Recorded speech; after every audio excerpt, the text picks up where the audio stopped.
Thân chào cả nhà, không nên xem chùa đâu đó. Nhớ đăng ký, like, comment để ủng hộ team nha. Trước cửa nhà tôi đặt một đôi sư tử đá nhỏ cao 10 cm. Hàng xóm chụp ảnh rồi đăng lên nhóm cư dân. Dễ thương đến phát cuồng. Nhưng trong nhóm lại có người tắc tôi. Sư tử đá lớn trấn nhà, sư tử đá nhỏ trấn mộ. Nhà cô đã thành âm trạch rồi. Đúng là dọa chớp người khi thấy dòng này trong nhóm. Tôi lập tức thấy rất xui xẻo. Vì đây là ngôi nhà tôi mới mua. Dọn vào ở chưa đầy 2 tháng. Nhưng anh ta lại gửi thêm một tin nhắn nữa. Dương trạch thành âm trạch. Chỉ cần sống trong đó 7749 ngày, người sống sẽ thành người chết. Tôi đang chỉnh sửa tin nhắn để mắng anh ta thì phát hiện trong nhóm đã có người lên tiếng rồi. Nửa đêm đừng có nói linh tinh. Dọa người thế này ghê quá. Bồi thường cho tôi 10 đồng được không? Cái lý gì đây? Theo lý này của anh, mua 2 tiếng là ăn hết à? Có thể đuổi cả gia đình người ta đi sao? Người nhàn rỗi đã trích dẫn tin nhắn 101 và trả lời.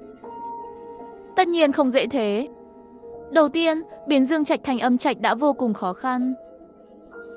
2 con sư tử đá nhỏ này là để giữ khí âm trong âm trạch, không để thoát ra ngoài. Như vậy mới đảm bảo rằng khí âm sẽ được người sống trong đó hấp thụ hoàn toàn. Người nhàn rỗi lại tắc tôi. Con sư tử đá nhỏ này từ đâu mà có? Và ngày nào đặt trước cửa nhà cô? Ngày đặt sư tử đá nhỏ chính là ngày đầu tiên dương trạch biến thành âm trạch. Cô mau tính xem đã ngủ ở âm trạch bao nhiêu ngày rồi. Ở đâu ra cái loại thần kinh thế này? Càng nói càng vô lý. Tôi định gửi tin nhắn với lời mắng chỉnh chu thì đột nhiên trong nhóm có người gửi một bức ảnh của đạo sĩ. Người nhàn rỗi kia hình như là một đạo sĩ. Đây là ảnh trên vòng bạn bè của anh ta. Tôi lập tức bấm vào ảnh đại diện của người nhàn rỗi. Lúc này tôi mới nhận ra ảnh đại diện của anh ta là một trận đấu bát quái. Vòng bạn bè của anh ta cũng rất đơn giản, chỉ là một bức ảnh nền xanh, chữ vàng của một đạo sĩ. Người nhàn rỗi nói tiếp. Gần đây cô có thường xuyên bị bệnh không? Bây giờ ở Ngưu Thành nhiệt độ là 40 độ. Nhà cô có phải không cần bật điều hòa? 40 độ mà không bật điều hòa? Đùa gì thế? Khu chung cư của chúng ta đặc trưng là cửa kính toàn cảnh siêu lớn. Đẹp thì đẹp, nhưng mùa hè thì cực nóng. Đúng thế, tôi 28 độ đã phải bật điều hòa rồi. Trước đây tôi luôn nghĩ khu này có vị trí tốt, nên mùa đông ấm, mùa hè mát, chắc nhà khác cũng mát như nhà tôi. Nhưng giờ xem ra, chỉ có nhà tôi là mát. Về chuyện bệnh tật, anh ta nói cũng không sai, tôi vốn dĩ rất khỏe mạnh. Nhưng dạo này cơ thể ngày càng nặng nề, mệt mỏi, nhưng chỉ dựa vào 2 điểm này mà nói nhà tôi là âm trạch, quá gượng ép. Tôi biết khó mà tin được. Nếu vậy thì tự cô kiểm chứng đi, xem nhà cô có phải âm trạch không. Muốn biến dương trạch thành âm trạch, bước đầu tiên là không để ánh sáng mặt trời chiếu vào. Tôi cười lạnh trả lời, anh đang đùa à? Vừa rồi trong nhóm đã có người nói, khu chúng ta đều có cửa kính toàn cảnh. Mỗi ngày ánh sáng mặt trời rất dồi dào. Mặt trời thuộc hành hỏa, nhưng nước lại khắc hỏa. Muốn ánh sáng không chiếu vào, chỉ cần đặt nước cạnh cửa sổ là được. Tất nhiên nước thông thường thì không được. Tôi vô thức ngẩng đầu nhìn lên bệ cửa sổ phòng mình. Trên đó có đặt một chai tinh dầu thơm lớn. Trong chai còn cắm 4 que hương màu đen. Đây là khi chúng tôi chuyển vào ở. Bạn cùng phòng Như Yên đưa cho tôi. Cô ấy nói tinh dầu giúp dễ ngủ, nên bảo tôi đặt trên bệ cửa sổ. Cô hãy ra ban công, chụp toàn bộ cửa sổ đó gửi cho tôi. Sau đó anh ta bổ sung thêm một câu. Cô không phải sống một mình đúng không? Khi chụp nhớ cẩn thận, đừng để ai phát hiện. Tôi không trả lời thẳng câu hỏi của anh ta, mà hỏi ngược lại. Tại sao? Nhưng câu trả lời của anh ta khiến tôi lạnh cả sống lưng. Quá trình luyện âm trạch rất phức tạp, rườm rà và rất dễ thất bại giữa chừng. Vì vậy, người luyện hóa âm trạch thường sẽ cùng sống trong âm trạch. Điều này không chỉ tiện cho việc bố trận, mà còn dễ dàng theo dõi xem nạn nhân đã ngủ bao nhiêu ngày. Trước cửa nhà tôi đặt một đôi sư tử đá nhỏ cao 10 cm. Hàng xóm chụp ảnh rồi đăng lên nhóm cư dân.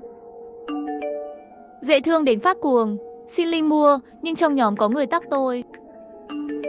Sư tử đá lớn trấn nhà, sư tử đá nhỏ trấn mộ. Nhà cô đã thành âm trạch rồi. Quả thật dọa người, tôi chợt cảm thấy lo lắng. Tôi từ từ ngẩng đầu nhìn hai bạn cùng phòng của mình. Họ đang ngồi trên sofa, thoải mái xem tivi. Liễu Như Yên, bạn cùng phòng và bạn thân suốt 4 năm đại học của tôi. Sau khi chúng tôi tốt nghiệp, cô ấy đã sống cùng tôi từ đó. Dù là căn nhà cũ trước đây, hay căn hộ lớn hiện tại này, tôi chưa từng thu của cô ấy một xu tiền thuê.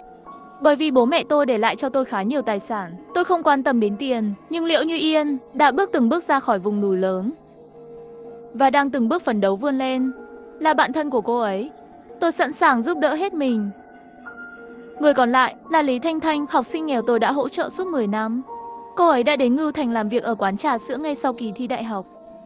Dù tôi đã cam kết sẽ chi trả toàn bộ chi phí đại học cho cô ấy, nhưng cô ấy vẫn muốn kiếm thêm tiền.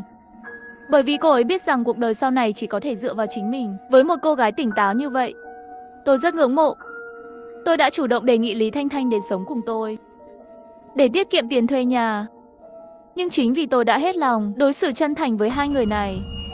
Trong hai người đó, có một người muốn tôi chớt sao. Tôi ngồi bên bàn ăn, chỉnh điện thoại sang chế độ im lặng, sau đó chụp ảnh gửi cho người nhàn rỗi trước cửa sổ kính lớn. Hình như không có gì liên quan đến nước. Nhìn kỹ 4 góc cửa sổ kính đi. Tôi vươn vai một cái, chậm rãi bước đến cửa sổ kính. Ánh mắt của tôi liếc qua Liễu Như Yên và Lý Thanh Thanh. May mắn thay, cả hai đều không để ý đến hành động của tôi. Tôi giả vờ ngắm nhìn cảnh đêm ngoài cửa sổ, nhưng thực chất âm thầm quan sát 4 góc cửa sổ kính. Thật bất ngờ, mỗi góc đều có một đồng tiền đồng. Để che mắt người khác, có người đã sơn đồng tiền thành màu đen giống khung cửa sổ. Nếu không có người nhàn rỗi chỉ ra vị trí chính xác của đồng tiền, tôi sẽ không bao giờ nhận ra. Tôi vội vàng chụp ảnh cận cảnh đồng tiền và gửi cho người nhàn rỗi. Một ánh sáng trắng tròn lóa nhấp nháy 3 lần liên tiếp. Xong rồi, vì ánh sáng gần cửa sổ kính quá tối, nên điện thoại tự động bật chế độ đèn flashy. Khi tôi đang nghĩ lý do để giải thích, Lý Thanh Thanh bất ngờ xuất hiện phía sau tôi. Chị Anh Ngư, chị đang chụp gì thế? Giọng nói bất ngờ khiến tôi giật mình thót tim. Tôi theo phản xạ khóa màn hình điện thoại, rồi cười đáp, chị định chụp cảnh đêm. Sau đó đăng lên vòng bạn bè để giải khuây. Chị Anh Ngư, ai làm chị buồn à? Nói đi, em giúp chị xử lý. Chị chỉ nói vậy thôi. Em nghĩ xem ai dám chọc chị. Chị Anh Ngư, đã gần 11 giờ rồi. Mai chị có ca sáng đúng không? Sao chưa đi tắm đi? Lý Thanh Thanh lẻ lưỡi, rồi quay vào phòng lấy quần áo đi tắm. Tôi quay lại bàn ăn, vội kiểm tra tin nhắn của người nhàn rỗi. Đây gọi là đồng tiền thủy thư. Đồng này là thủy thư giao Vĩ Long Xà. Có lẽ là đồ bồi táng từ ngôi mộ cổ ngàn năm. Những đồng tiền này chứa khí âm rất nặng và thuộc hành thủy. Muốn chặn ánh sáng mặt trời ở nhà cô thì thử sức. Cô mau đi kiểm tra các cửa sổ khác đi. Tôi làm ra vẻ bình thản, đi xem hết các cửa sổ trong khu vực chung. Quả nhiên, mỗi cửa sổ hoặc có đồng tiền đồng, hoặc trên bệ cửa sổ đặt một chai tinh dầu lớn. Tôi nghĩ một lát, rồi chụp ảnh chai tinh dầu gửi cho người nhàn rỗi. Anh vừa nói nước thường thì không có tác dụng. Vậy trong chai tinh dầu này là gì? Chắc cô không muốn biết đâu. Ngón tay tôi run rẩy, nhưng vẫn cố gõ vài chữ. Không sao, anh cứ nói đi. Là nước thiêng, và cứ mỗi 7 ngày phải thay mới một lần. Nếu không sẽ không chặn được ánh sáng. Khoảnh khắc đọc được những dòng này, tôi cảm giác máu như dồn hết lên đầu, cơ thể run rẩy không kiểm soát. Phản ứng của cư dân trong nhóm cũng giống hệt tôi. Có người còn hét lên vì quá hoảng sợ. Đêm hôm thế này mà cứ như đang xem phim ma. Có phải hai người phối hợp bày trò cố ý giả chúng tôi không? Người nhàn rỗi không để ý đến nhóm mà tiếp tục tắc tôi. Giờ nhà cô chắc không bật điều hòa chứ? Hôm nay nhiệt độ là 42 độ. Ngay cả buổi tối cũng rất ngột ngạt. Giờ cô thử mở cửa chính ra xem luồng khí nóng bên ngoài có vào được nhà không, để tránh khiến bạn cùng phòng nghi ngờ. Tôi vào bếp thu dọn rác thải nhà bếp, sau đó mang túi rác mở cửa chính.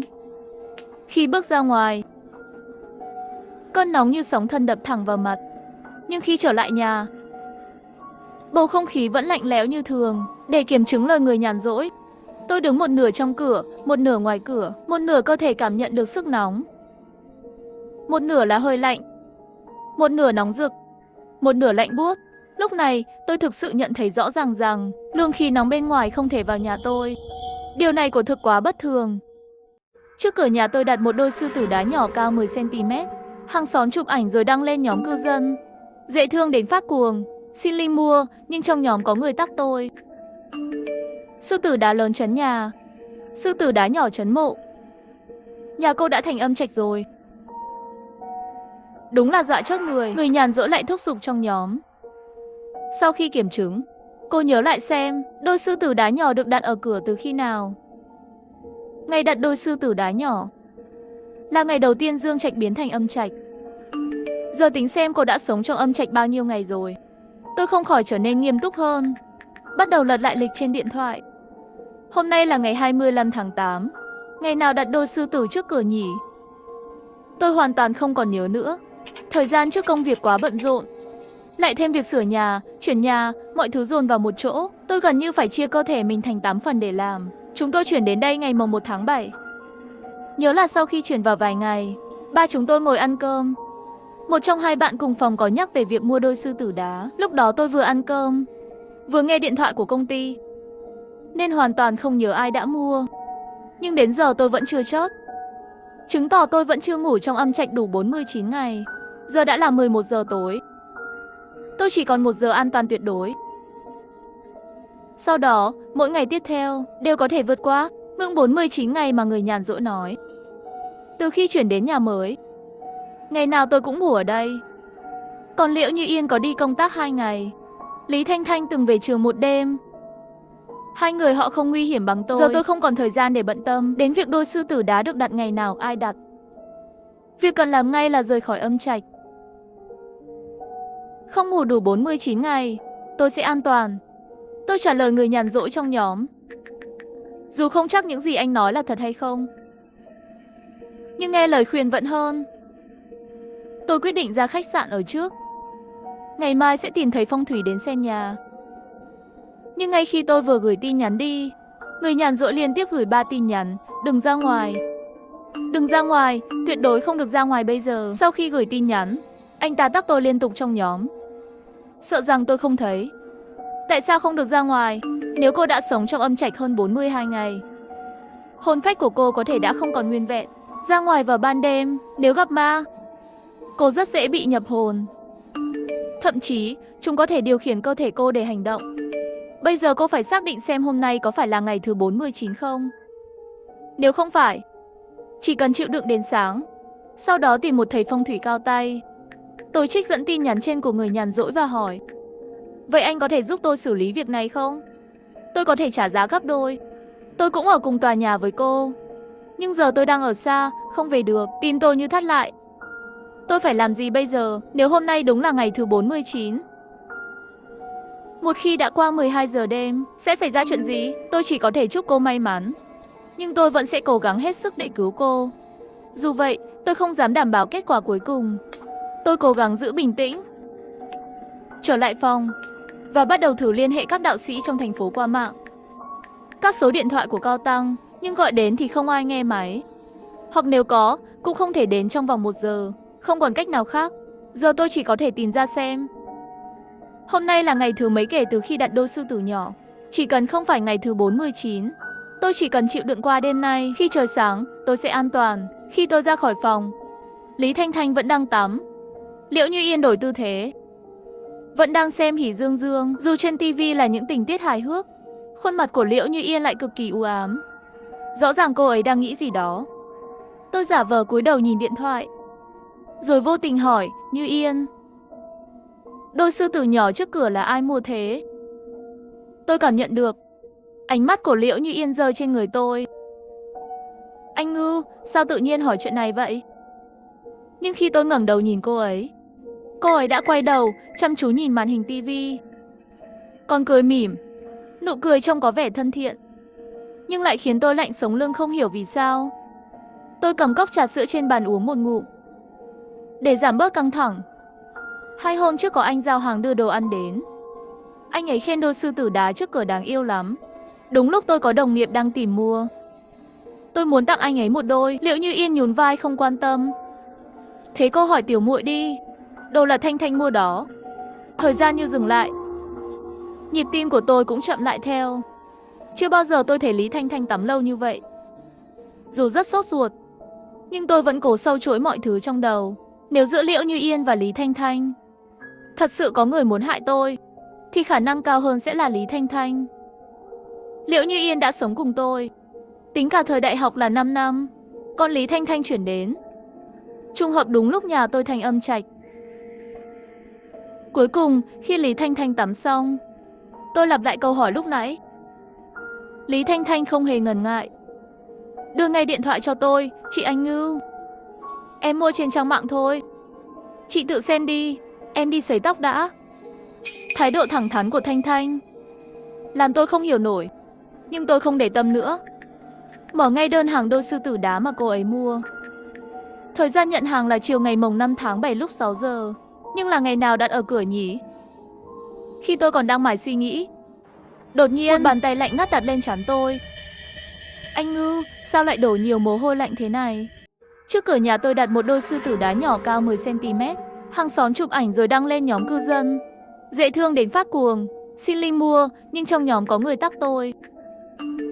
Sư tử đá lớn trấn nhà, sư tử đá nhỏ trấn mộ. Nhà cô đã thành âm trạch rồi. Đúng là dọa chết người. Tôi cắn chặt môi, cố gắng không hét lên thành tiếng. Sao hôm nay cả Liễu Như Yên và Lý Thanh Thanh đi lại không phát ra tiếng động nào? Chị Anh Ngưu, vừa rồi tôi thấy chị có vẻ kỳ lạ. Chị không khỏe sao? Ánh mắt quan tâm của Liễu Như Yên không giống như giả vờ. Bạn thân 7 năm, tôi có thể tin cô ấy không? Tôi nghĩ một lát, cuối cùng quyết định lên tiếng. Như Yên, cậu còn nhớ không? Cái đơn hàng đôi sư tử mà Thanh Thanh mua là ngày nào cậu mở gói và đặt ở cửa. Hôm đó tôi mở gói ngay, và tôi là người đặt ở cửa. Cô ấy lật tìm album ảnh trên điện thoại, rồi đưa tôi xem một bức ảnh. Hôm đó tôi thấy đôi sư tử này khá thú vị, nên chụp lại một bức ảnh. Tôi giật lấy điện thoại của Liễu Như Yên, nhìn chăm chăm vào thời gian chụp ảnh, mắt gần như tóe lửa. Thời gian chụp ảnh của Liễu Như Yên là 6 giờ 30 phút chiều ngày mồng 5 tháng 7. Hôm nay đã là ngày 25 tháng 8. Dù tính thế nào, cũng đã là 51 ngày. Tôi lập tức chụp màn hình bức ảnh cùng thông tin đơn hàng gửi vào nhóm. Và tag người nhàn rỗi. Người nhàn rỗi, đôi sư tử đã đặt trước cửa nhà tôi 51 ngày rồi. Tôi vẫn bình an vô sự. Rốt cuộc là chuyện gì đây? Còn chuyện gì được nữa? Rõ ràng là lừa đảo mà, ha ha ha, lừa đảo lộ tẩy rồi. Tôi khuyên cô báo cảnh sát đi. Đêm hôm mà làm mọi người hoảng sợ thế này. Tôi định nhắn tin cho người nhàn rỗi, nhưng phát hiện anh ta đã rời nhóm. Chắc vì 401 nói báo cảnh sát nên anh ta sợ quá bỏ chạy. Tôi mở danh sách thành viên nhóm và phát hiện người nhàn rỗi thực sự đã không còn trong nhóm. Hàng xóm lần lượt an ủi tôi, bảo tôi đừng để tâm, cũng may chỉ là giả. Lúc này, chủ nhóm, người vẫn im lặng từ đầu, gửi một vài tin nhắn. Rất xin lỗi các cư dân, vừa rồi tôi đang kiểm tra từng tầng nên không thấy tin nhắn trong nhóm. Gần đây xuất hiện một kiểu lừa đảo mới. Kẻ lừa đảo sẽ trà trộn vào nhóm cư dân, giả làm hàng xóm để lấy lòng mọi người, sau đó bán các sản phẩm phong thủy với giá cao ngất. Mong các cư dân giữ cảnh giác, đừng dễ dàng tin lời người lạ. Dù anh ta đã tự rời nhóm, nhưng ngày mai tôi sẽ nhờ đồng nghiệp ban ngày của bộ phận quản lý báo cảnh sát, nhằm ngăn chặn những người khác bị lừa. Trong nhóm, mọi người không ngớt lời khen ngợi thái độ của Tiểu Vương. Quả thực để đảm bảo an toàn cho cư dân, mỗi tòa nhà đều được bố trí một nhân viên quản lý. Họ sống ở tầng hầm ban đêm và Tiểu Vương phụ trách tòa nhà 44 của chúng ta. Tiểu Vương phụ trách tòa nhà 44 của chúng ta. Và anh ấy cũng là chủ nhóm này. Dù mọi người nói rằng người nhàn rỗi là kẻ lừa đảo, nhưng trong lòng tôi không hề cảm thấy nhẹ nhõm. Nếu anh ta chỉ là một kẻ lừa đảo, sao lại biết nhiều chuyện về nhà tôi như vậy? Và sự chênh lệch nhiệt độ rõ ràng này giải thích thế nào đây? Đúng lúc đó, điện thoại tôi rung mạnh 2 lần. Tôi vội kiểm tra. Đó là 2 yêu cầu kết bạn trên WeChat, kèm theo tin nhắn thông báo rằng tôi đã bị chủ nhóm đá ra. Mẫu sư tử trong đơn hàng của cô và mẫu trước cửa nhà cô không giống nhau. Đôi sư tử trong đơn hàng của cô rõ ràng là đồ bình thường, chưa được khai quang. Nhưng đôi sư tử trước cửa nhà cô đã được khai quang và vẽ mắt bằng tuyết rồi. Vì cô không có linh lực nên không nhận ra sự khác biệt. Hãy nhìn kỹ ngoại hình chúng. Đôi sư tử trước cửa nhà cô có cánh, nhưng đôi trong đơn hàng thì không. Tôi phóng to bức ảnh trong điện thoại, nhưng vẫn không thấy rõ đôi sư tử nhỏ có cánh hay không. Tôi quyết định mở cửa phòng, định tự mình xem kỹ đôi sư tử nhỏ, nhưng đèn cảm ứng âm thanh ngoài hành lang dường như bị hỏng. Dù tôi dậm chân mạnh thế nào cũng không sáng. Một tay tôi bật đèn pin điện thoại, tay kia định nhấc một trong hai sư tử nhỏ lên để xem. Nhưng ngay khi tôi chạm vào sư tử nhỏ, nhiệt độ cao trong chớp mắt khiến tay tôi đau như bị bỏng. Các ngón tay lập tức nổi lên những mụn nước lớn và đỏ rực. Điều đáng sợ hơn, con sư tử nhỏ dường như sống động, lao thẳng về phía tôi. Tôi hoảng sợ ngã ngồi xuống đất, suýt nữa hét lên không kiểm soát được. Nhưng khi tôi nhìn lại, sư tử nhỏ vẫn đứng yên ở đó, như thể tất cả chỉ là ảo giác của tôi. Nhưng cảm giác đau rát từ vết bỏng lại khiến tôi nhớ ra một chuyện quan trọng. Ngày hôm đó, tôi đang nấu ăn và vô tình bị dầu bắn vào ngón tay. Tôi đã hỏi Liễu Như Yên để tìm thuốc trị bỏng. Vì đau quá, tôi quên cả gõ cửa. Kết quả là tôi thấy Liễu Như Yên đang dùng một miếng vải đỏ lau chùi sư tử nhỏ. Cô ấy mỉm cười nói, đây là cách khai quang sư tử nhỏ mà tôi học được trên mạng. Như thế này, sư tử sẽ có linh tính và bảo vệ chúng ta. Hôm đó không tìm thấy thuốc trị bỏng trong nhà, nên tôi gọi đồ giao tận nơi. Tôi đã tìm lại đơn hàng và kiểm tra ngày tháng. Hôm đó là ngày mồng 7 tháng 7. Trước cửa nhà tôi đặt một đôi sư tử nhỏ cao 10 cm. Hàng xóm chụp ảnh và đăng lên nhóm cư dân. Dễ thương đến phát cuồng, xin link mua, nhưng trong nhóm có người tag tôi. Sư tử đá lớn trấn nhà, sư tử đá nhỏ trấn mộ. Nhà cô đã thành âm trạch rồi. Đúng là dọa chết người. Tôi lập tức đếm lại ngày, và hôm nay thật sự là ngày thứ 49. Tôi trở lại phòng, cố gắng chịu đựng cơn đau và tôi kể lại toàn bộ sự việc vừa xảy ra. Quả nhiên, đôi sư tử nhỏ này đúng là có tác dụng trấn ta. Lúc đầu tôi không bảo cô di chuyển đôi sư tử, vì với trạng thái thần hồn của cô hiện giờ, cô không thể chạm vào chúng. Nếu làm bừa sẽ khiến người luyện âm trạch phát hiện. Cô nên tìm cách bí mật nhờ ai đó đưa đôi sư tử này đến biệt thự. Trước mắt, điều đó có thể giúp tán bớt âm khí trong nhà và kéo dài thêm chút thời gian. Tôi nhìn vào điện thoại. Bây giờ đã là 11 giờ 30 tối. Không thể gọi dịch vụ giao hàng kịp nữa. Còn Liễu Như Yên và Lý Thanh Thanh, tôi vẫn chưa xác định được ai là người muốn hại tôi. Tôi ngồi bệt xuống đất, mệt mỏi cả thể xác lẫn tinh thần. Đôi mắt nhìn chằm chằm vào đôi sư tử nhỏ kỳ lạ, như chứa đựng một sự bí ẩn vô tận. Đúng lúc đó, điện thoại của tôi đột ngột reo lên. Là giáo sư Trần, người thầy từ thời đại học. Con ơi, nghe nói gần đây con gặp chuyện lạ. Như nắm được chiếc phao cứu sinh, tôi kể lại tất cả những gì đã trải qua trong những ngày qua. Nghe xong, giáo sư Trần im lặng một lát rồi nói, đừng hoảng con ạ. Thế gian này làm gì có ma quỷ thực sự. Chờ thầy qua đó. Nửa tiếng sau, giáo sư Trần đến cùng một học trò của ông. Ông cẩn thận kiểm tra đôi sư tử, rồi đi một vòng trong và ngoài ngôi nhà. Cuối cùng, ánh mắt ông dừng lại ở lọ tinh dầu, trên bệ cửa sổ và đồng xu ở góc cửa. Những thứ gọi là tà ma này chỉ là lợi dụng một vài nguyên lý khoa học để tạo nên ảo giác. Giáo sư Trần cầm một đồng xu lên, giải thích. Bề mặt đồng xu được phủ một lớp vật liệu đặc biệt, có thể hấp thụ và phản chiếu ánh sáng, kết hợp với cách bố trí và góc độ trong nhà. Nó khiến ánh sáng mặt trời khó lọt vào nhà, tạo cảm giác tối tăm và âm u. Còn về tinh dầu, có lẽ đã được thêm các chất bay hơi làm giảm nhiệt độ, giúp hấp thụ nhiệt trong nhà, khiến cô cảm thấy mát mẻ bất thường. Còn về đôi sư tử nhỏ gây bỏng, giáo sư Trần suy đoán rằng bên trong có thể chứa một loại hóa chất giãn nở khi được làm nóng. Trong điều kiện nhất định, nó bị kích hoạt, gây ra nhiệt độ cao khi tôi chạm vào. Tôi bán tín bán nghi, nhưng giáo sư Trần luôn cẩn thận và nghiêm túc, nên tôi lại vô thức tin lời ông. Lúc này, Tiểu Vương đột nhiên lên tiếng, với ánh mắt lấp lửng, thầy Trần, những gì thầy nói có thể đúng, nhưng mọi thứ quá trùng hợp. Biết đâu, vẫn có một thế lực siêu nhiên nào đó đang tác động. Giáo sư Trần liếc nhìn cậu ta, không nói gì, nhưng trong lòng tôi bỗng dấy lên một cảm giác lạ. Tôi nhớ lại toàn bộ sự việc. Tiểu Vương dường như luôn xuất hiện vào những lúc quan trọng, dẫn dắt suy nghĩ của tôi. Tối hôm đó, tôi giả vờ ngủ, nhưng âm thầm để ý động tĩnh bên ngoài. Nửa đêm, tôi nghe thấy tiếng bước chân khẽ khàng ở hành lang. Dưới ánh trăng, qua mắt mèo tôi thấy Tiểu Vương đang rón rén bước tới đôi sư tử trước cửa.